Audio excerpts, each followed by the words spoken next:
Well, howdy.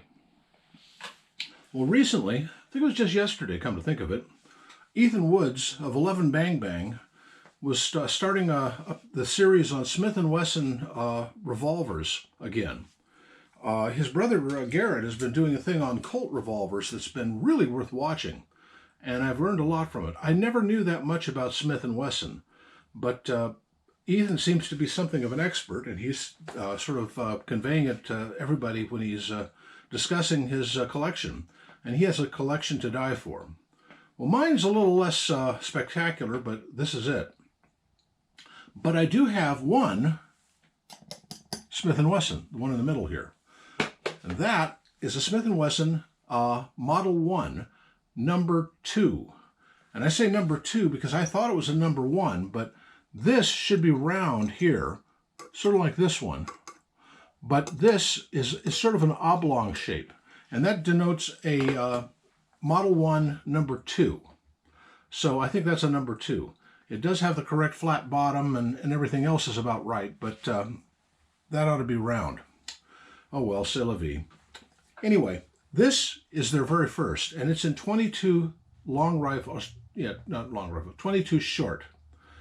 But it's 22 short black powder, which is about 3 of these. The rest of those are modern smokeless ones. But what he's talking about in that video is 32 short, which Smith & Wesson also developed because they wanted something a little bit more oomph. And he discusses the ballistics of it, the components and stuff. What you're looking at here is a bunch of 32 shorts and an entire box of them that I picked up. That sucker cost me $100. As anyone who's watched my channel knows, I have a Frank Wesson double-triggered rifle in 32 rimfire, and it shoots 32 short. That was what they had to go with it. So I paid the extra $100 and bought that one box. And then I was at a gun show much later, and I ran into a fellow who had this thing and some ammo for it. This is part of the ammo. This 32, these are actual 32 longs right here. And they'd be nice, except that every one of them I've tried is proven to be dead. But he also had 49 32 shorts. So I bought it. I bought this revolver just to get this ammo because I figured that the Frank Wesson would like it.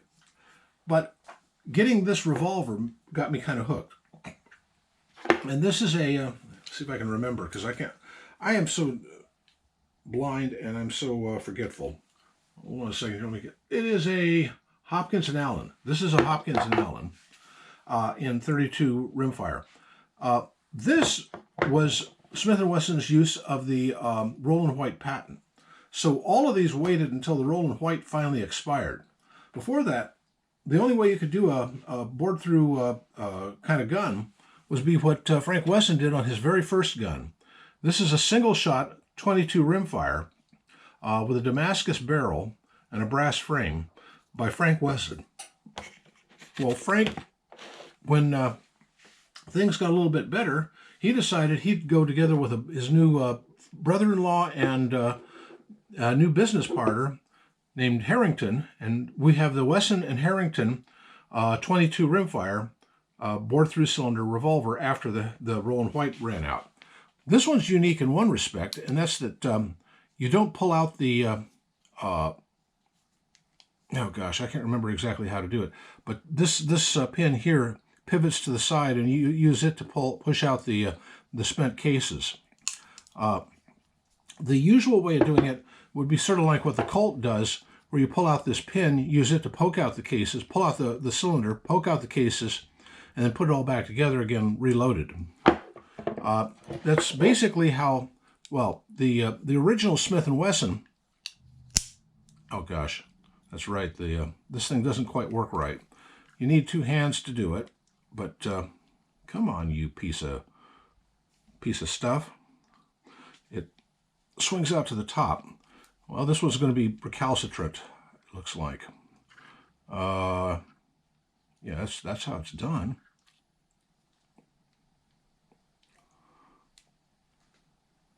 There.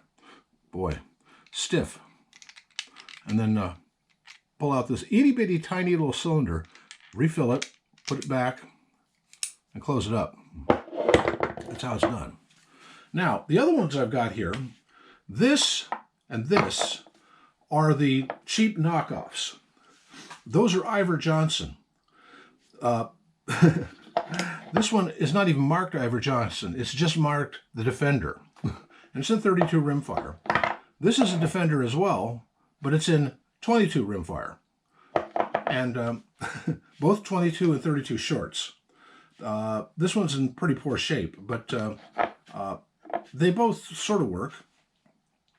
And then this is the my other prize. That's a Colt, an actual Colt, and it's in 22 rimfire. So anyway, this is my collection of that kind of gun, and it's kind of a fun thing to collect, I guess. You know, I prefer the bigger guns myself, but these little tiny things are. They do have an allure. They do have something that really draws you to them.